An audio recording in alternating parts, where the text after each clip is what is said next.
En nombre del Padre, y del Hijo, y del Espíritu Santo. Amén. La fiesta de San Esteban, como decíamos, algunos santos por su importancia y por el grado litúrgico que tienen, prevalecen incluso el domingo. San Esteban prevalece el domingo de hoy. Queríamos contar su vida y sacar alguna enseñanza. Por empezar, su propio nombre en idioma griego significa coronado, y de allí quedó porque fue coronado del martirio, ganó el cielo y es santo porque soportó el martirio, fue coronado. En nombre de Esteban hay santos en la Iglesia Católica, por lo menos dos muy famosos, el de hoy, que es el protomártir, el primer mártir del catolicismo, el primero en ser asesinado por ser católico de todos los mártires, fue él. Y otro gran santo, San Esteban, rey de Hungría, también, un gran santo que murió el 15 de agosto, un nombre muy hermoso que significa mucho del catolicismo. En la época de Cristo y algo previo a que hiciera su aparición pública, Esteban estudiaba Sagradas Escrituras junto a una de las escuelas de estudio de la ley de los judíos, la de Gamaliel, que es bastante famoso, y después se hizo católico Gamaliel y es santo. Y se dice que era el mejor de los estudiosos y de las escuelas de estudio de las Sagradas Letras. Allí estudió San Esteban antes de ser mártir y antes de convertirse al catolicismo. También estudió en esa misma escuela San Pablo, el que iba a ser el futuro San Pablo, Saulo para la época. También San Bernabé fue discípulo de Gamaliel. Y Gamaliel fue un buen hombre que después terminó siendo católico y siendo santo. La Santa Iglesia Católica lo reconoce como santo. Ya diremos algunas palabras más sobre este Gamaliel y me entenderán más. Para la época, ya cuando San Esteban se había convertido al catolicismo, las tareas de los apóstoles eran tantas. Fíjense, los sacerdotes, me disculpan el Padre Pío y yo, no tenemos tiempo de nada. Siempre estamos absolutamente sobrepasados y siempre, lo digo con tristeza y no lo podemos hacer de otra manera, siempre incumpliendo con tantísimas cosas que nos piden los fieles porque no podemos. Si uno ve los fieles de las distintas misiones en los distintos lugares del país donde vamos para rezar la misa, son creo más de 500, me permito decir tal vez 600, y es imposible que 2 sacerdotes atiendan, se los aseguro, a 600 personas. Por eso siempre, tristemente, estamos quedando mal, nunca podemos cumplir con todo lo que nos piden. Les pasaba algo parecido a los apóstoles para sus primeros años, cuando empezaron a haber esas conversiones masivas, al punto que por atender a los pobres, que un sacerdote tiene que atender a los pobres, en Bogotá, ahora que tenemos hermanas religiosas, las hermanas religiosas se encargan, y muy buena ayuda que nos dan en otras cosas también, de atender a los pobres, pero los sacerdotes nos vemos la obligación de ir delegando. Les pasó similar a los apóstoles en los primeros siglos, con tantas tareas y la atención a los pobres, a las viudas, que en la antigüedad eran de las personas más pobres que había, porque si no tenían un hijo o varios hijos, cuando quedaban solas, no tenían cómo vivir. Y por la atención a los pobres y a las viudas, les llevaba tanto tiempo a los apóstoles que un buen día dijeron, basta, tenemos que solucionar esto porque tenemos que hacer otras tareas que exigen nuestra autoridad de apóstoles. Y en la misma Sagrada Escritura razonaron o dijeron de la siguiente manera, en los Hechos de los Apóstoles, literal: no es justo que nosotros, los apóstoles, descuidemos la predicación de la palabra de Dios. Y la predicación de la palabra de Dios no es solamente el sermón, no es solamente la prédica, es el estudio de la teología, que un sacerdote tiene que estudiar siempre, siempre ser posible. Entonces, no es justo que descuidemos esas cosas, y terminaron diciendo los apóstoles, por tener cuidado de las mesas en donde ayudamos a los pobres con los alimentos. Por tanto, hermanos, escoged de entre vosotros 7 varones de buena reputación, llenos del Espíritu Santo y de sabiduría, a los cuales encarguemos este ministerio, que otros se encarguen para ayudarnos de la atención a los pobres. Y con esto podremos nosotros emplearnos enteramente en la oración y en la predicación de la palabra divina, enseñar religión y estudiar teología. Entonces delegaron la atención a los pobres. Y ahí eligieron los 7 primeros diáconos que tuvimos en la Santa Iglesia Católica. El primero de ellos es Esteban. Qué tristeza, ¿no? Porque de los 7 primeros diáconos están muy borrosas las informaciones, pero el mismo padre Castellani, que muchas veces nombramos por su estudio de las profecías de la Sagrada Escritura, dijo que, basado en otros autores, que uno de estos 7 primeros diáconos no solamente no se mantuvo, sino que fue hereje. Nicolás, aparentemente, uno de los 7. Ahí nacieron los nicolaitas, que eran bastante lujuriosos, ni les digo cómo, todas esas locuras que a veces tienen los herejes. De hecho, no es una información tan muy borrosa, pero parecería que sí, que uno de los 7 primeros diáconos no solamente no se mantuvo, sino que fundó los Nicolaitas. Pero bueno, los otros 6 fueron grandes hombres, santos podemos decir, y el primero de ellos, el más importante, San Esteban, para que atiendan a los pobres. Fue la primera ordenación de diáconos, pero no los diáconos modernos, lo digo con respeto, pero un poco graciosamente, con bigote, esposa e hijos. No, eso nunca fue así en la Iglesia Católica. Los diáconos son los que están a un escalón antes de ser sacerdote. O sea, el seminarista que ya está a un paso de ser sacerdote. Esos son los diáconos que siempre tuvimos en nuestra Santa Iglesia Católica, no este tema de diáconos, y me disculpan, y diaconisas, peor. Entonces nunca ha sido así nuestra iglesia, pero esta fue la primera ordenación de verdaderos diáconos con todo el poder de lo que ello implica. El diácono, el verdadero diácono, el que es seminarista ya a un paso de ser sacerdote, puede dar la comunión, puede hacer un bautismo. Entonces el diácono ya es bastante importante. Esta fue la primera ordenación. Cuando uno va en el camino del sacerdocio, hasta que llega a sacerdote, ha recibido 8 cosas, si cuento la tonsura. 7 órdenes y la tonsura. La anteúltima, diácono, o el diaconado. Volviendo a San Esteban y su vida, después trataremos de sacar una enseñanza. Toda esa sabiduría, porque era un santo hijo de Dios, un santo católico, lleno del Espíritu Santo, enfurecía a los católicos, a los judíos de dura cerviz, hasta que él les llegó a decir, está en la Sagrada Escritura, vosotros siempre resistís al Espíritu Santo. Qué grave que a un ser humano se le pueda llegar a decir eso, a mí me daría miedo. Vosotros siempre estáis resistiendo al Espíritu Santo. Fue una de las tantas palabras bien merecidas que le ganaron la muerte a él. Pero para nosotros mismos, miren que con nuestros pecados y a veces con nuestro alejamiento que podemos llegar a tener de Dios, se nos puede llegar a aplicar semejante cosa. Vosotros siempre resistís al Espíritu Santo. Les aseguro que si alguien resiste al Espíritu Santo, no le va a ir muy bien. Sea como fuere, allí con sus furias y por defender a Dios, nuestro Señor Jesucristo y el catolicismo, le valió que le quitaron la vida, lo cogieron, lo llevaron hacia las afueras y lo apedrearon. Es una de las muertes más espantosas que con todos estos delirios de los musulmanes, ellos apedrean a algunas mujeres, a veces ponen todas esas afirmaciones, es una muerte espantosa, que te vayan cayendo piedras y te empiezan a lastimar, es una muerte espantosa. Y hay tantísimos mártires que lo leyeron, creo que hoy mismo, que han sido apedreados en la historia del catolicismo.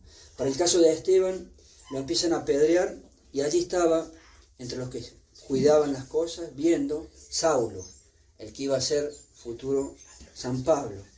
Y se dice que era primo, parecería, no está confirmado ese dato, pero algunos creen que era primo de San Esteban. Imagínense la escena, que el propio primo vea cómo matan a su primo Esteban. Y él en la época no estaba convertido y aceptó que mataran a Esteban. Después fue un grandísimo santo. Y por las costumbres judías había que poner los vestidos, las vestimentas, a los pies de alguien que estuviera allí a cargo, que le tocó tarea a Saulo, mientras me veían cómo mataban a San Esteban, tal vez su propio primo. Fue en el año 35, poco después de la muerte de Dios nuestro Señor Jesucristo, el 26 de diciembre, y por eso tenemos esta fiesta.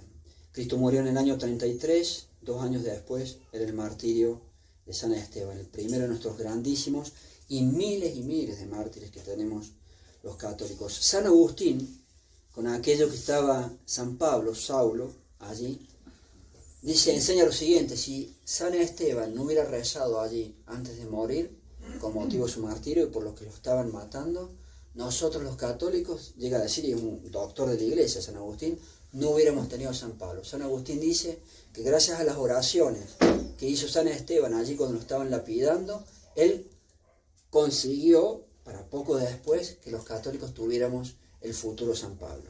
Esa es la opinión de San Agustín, muy importante por lo que significa. San Agustín, el Papa San Clemente, que fue el 4º Papa que tuvimos los católicos, San Pedro, y después sigue Lino, Cleto y Clemente. El 4º de nuestros grandes papas y santos enseñó, según su referencia, que ya desde la época de San Pedro y por la influencia del mismo San Pablo, se empezó a celebrar el martirio de San Esteban. O sea que es una fiesta antiquísima. Nació prácticamente con el catolicismo. Pasado el tiempo, se perdió, como ha pasado con muchos santos. Tristemente se han perdido los cuerpos de muchísimos santos, que ni se sabe dónde están. Y muerto en el 35, recién 400 años después, se descubrió el cuerpo de San Esteban. En el año 415, en Jerusalén, a través de un sacerdote de la época que está referenciado en el mismo martirologio, para el día 3 de agosto. El día 3 de agosto, si toman la costumbre de leer el martirologio, como escucharon recién, se festeja o se recuerda el hallazgo del cuerpo de San Esteban. Y lo encuentra un sacerdote de la época, Luciano, vivía en las afueras de Jerusalén, en Kafar Gamala. Kafar Magala significa la villa de Gamaliel, por eso les decía que Gamaliel iba a ser nombrado después, se convirtió y fue santo. ¿Qué ocurrió? Después de la muerte de él, los judíos quisieron que el cuerpo quedara expuesto, muerto, ensangrentado, para que los perros y los animales y hasta las aves del cielo lo ultrajaran, para que comieran parte del cuerpo. Era un insulto extra después de haber matado al santo. Sin embargo, por cosas de Dios, ninguna bestia hizo nada sobre el cuerpo de San Esteban, y allí estaba intacto, todo ensangrentado, pero sin que ningún animal viniera a profanarlo más, que es lo que querían los judíos. Entonces Gamaliel pidió a los cristianos que en forma furtiva, secretamente, se encargaran de recuperar ese cuerpo, y así lo hicieron, y él se lo lleva a su villa, Kafar Gamala, villa de Gamaliel, y lo entierra con los honores en su propia villa. Pasado el tiempo, también entierra Gamaliel a Nicodemo, el famoso Nicodemo, en ese mismo lugar.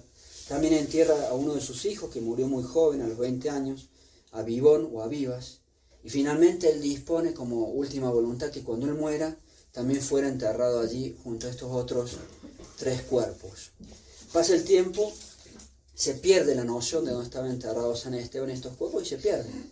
Y 400 años después, este sacerdote en Jerusalén tiene una aparición del mismo Gamaliel, y Gamaliel le dice: estos cuerpos están enterrados en mi propiedad y tú debes recuperarlos y avisarle al obispo de Jerusalén. El sacerdote Luciano no cree en una primera instancia y se pone a hacer ayuno y le pide a Dios que tenga una segunda aparición para confirmar que esto es de Dios. La tiene, y ya Gamaliel viene un poco más enojado porque no le hizo caso y le dice: ¿qué esperas para ir a avisar al obispo de Jerusalén sobre estos cuerpos que tienen que ser recuperados?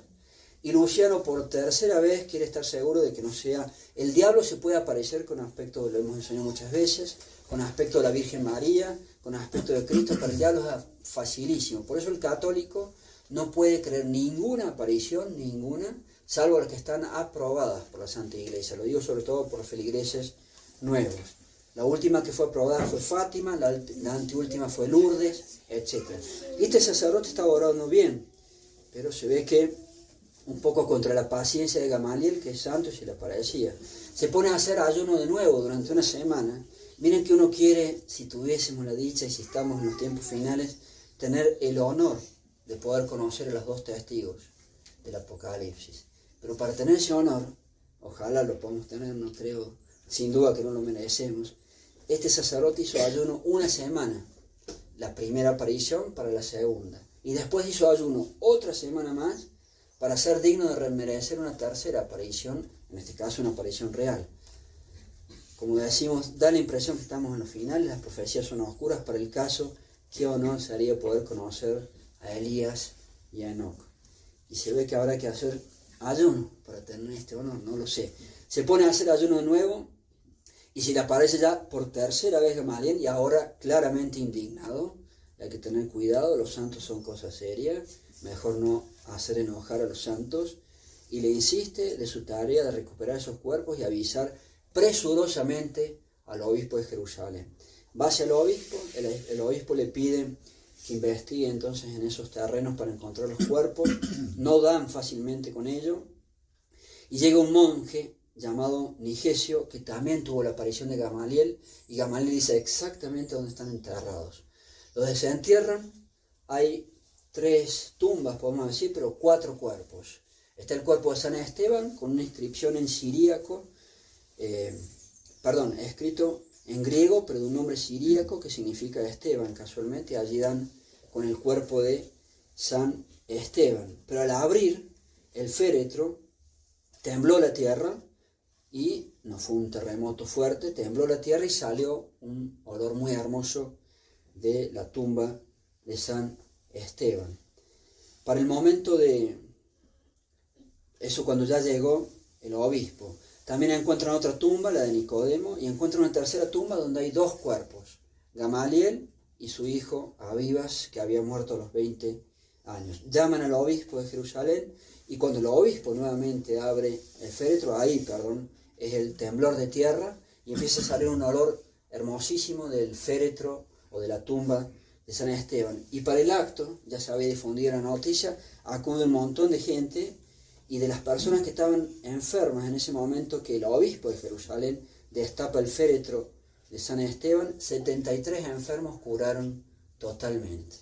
Son todos datos que ha guardado la Santa Iglesia Católica. Se hace un relato de los hechos ocurridos, en griego por el mismo Lucianos, y un sacerdote español, viva España, como siempre decimos, un católico defiende a España a muerte, eso es un verdadero católico, hay que saber verdadera historia.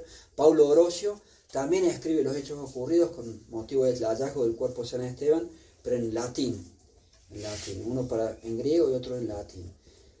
Para el tiempo, otro sacerdote español, Avita, es el sacerdote español que lo escribe en griego, y Paulo Orosio, otro sacerdote español, se dirige a la zona, va a hablar primero con San Agustín, que todavía está lejano, y San Agustín lo manda a Tierra Santa a hablar con San Jerónimo, por unas cuestiones de Sagrada Escritura, haber sido de teología, y para el momento Avito, ese otro español, le da unas reliquias de San Esteban para que las lleve de regreso a la península ibérica, para el obispo de Braga, en la actual Portugal. Sin embargo, llegando a España, por todos los desmanes que estaban haciendo los godos que acá en Colombia quedó como sinónimo de los que defienden los españoles, y está muy bien, pero para la época era una tribu bárbara, germana, que asolaba España y después se quedaron en España. Para la época estaban siendo los desmanes de los godos, por lo cual no puede llegar con las reliquias al destinatario, que era el obispo de Braga, y las deja por seguridad en la isla de Menorca, allí de las islas de España, en la isla de Menorca, en una ciudad llamada Mahón. Y el obispo de Menorca se dirige hacia donde están las reliquias, y en esa isla había muchos judíos, y con motivo de la recepción de estas reliquias se convierten, y los eventos posteriores, podemos decir, 540 judíos. Con el tiempo se lleva parte de los restos a Constantinopla y después a Roma, y se entierran en la misma, junto al sepulcro de San Lorenzo, o en el mismo sepulcro de San Lorenzo, en el campo Verano. Y queda su fiesta en cuanto al hallazgo de las reliquias para el 3 de agosto, y en cuanto al santo, hoy, que recién lo escuchaban en las palabras leídas por el martirologio. El 3 de agosto, ¿qué dice el martirologio? Dice así: en Jerusalén, la invención de los cuerpos de San Esteban y los santos Gamaliel, Nicodemo y Abibón, el hijo de Gamaliel, por revelación del cielo al presbítero Luciano, tal cual como se los leíamos recién. ¿Qué enseñanzas dejarles ya para terminar sobre San Esteban y que podamos utilizar nosotros? De él se suele hablar, o algunas veces se habla, de las 5 plenitudes que tuvo, basado en lo mismo que dice la Sagrada Escritura. Plenitudes, número 1, lleno de fe, y así debemos ser los católicos. La fe no es un sentimiento, lo he enseñado varias veces, la fe es un conocimiento, la inteligencia que adhiere a las verdades enseñadas por Dios a través de la Santa Iglesia Católica. Así debemos ser, y más que nunca, porque estamos en la peor crisis de nuestro catolicismo, y tal vez la crisis final. Debemos ser gente llena de fe, que cuidamos nuestra fe, como San Esteban, no que cambiamos nuestra fe, como ha hecho la falsa religión moderna del Concilio Vaticano II. Llenos de fe, primera enseñanza para que seamos así, y dar la vida, si hace falta, por la defensa de nuestra fe. Y el punto clave, si es que se va a formar frente a nuestros ojos el nuevo orden mundial que tanto se hable, el punto clave, no el único, es la divinidad de Dios nuestro Señor Jesucristo. Jesucristo es Dios, la segunda persona de la Santísima Trinidad. ¿Por qué va a ser ese el punto clave? Porque ellos, los del nuevo orden mundial, no pueden hacer sus planes, dentro de los cuales está la religión mundial, la religión de la humanidad, mezclando todas las religiones, no que ellos se hagan católicos, sino mezclando todo. No pueden hacer sus planes, sino intentan destruir la verdad de que Cristo es Dios. Entonces, dentro de los puntos de nuestra fe, el punto clave es defender con la muerte, si hace falta, como San Esteban, que Dios nos dé la gracia porque somos todos cobardes, con la muerte, si hace falta, toda nuestra fe católica, y el punto de que Cristo es Dios, la segunda persona de la Santísima Trinidad. Llenos de fe en ese punto. La segunda plenitud, llenos de sabiduría. Hay que estudiar nuestra religión. Yo tengo que ser un católico en condiciones de defender mi fe. No puede ser que enfrente mío digan cualquier barbaridad contra mi religión y yo soy nulo, incapaz de defender mi catolicismo porque no sé nada. Tengo que ser un católico que defienda la fe. Y él, por estar lleno de sabiduría, nadie podía refutar las palabras que salían de su boca. Ojalá así podamos ser nosotros. Segunda plenitud, lleno de sabiduría. Tercera plenitud, plenitud de gracia. Era santo, un grandísimo santo. Tenía toda la gracia santificante que puede tener según los planes de Dios y su providencia para cada santo. Nadie como la Virgen María, nadie como San José, pero ahí viene toda la jerarquía de santos, para lo que Dios dispuso para él. Y si su fiesta quedó con tanto rango litúrgico que prevalece un domingo, es otra señal que es un gran santo, un grandísimo santo, lleno de gracia, plenitud de gracia. Ojalá nosotros podamos santificarnos bien y tener la dicha de que Dios nos ayude a llegar a la santidad, pero son palabras mayores, por lo menos hay que desearlos. Santo Tomás de Aquino, creo que una vez su hermano le preguntó qué hay que hacer para llegar a la santidad, para ser santa. Y si mal no recuerdo, el santo le respondió: hacen falta 3 cosas. La primera, desearlo.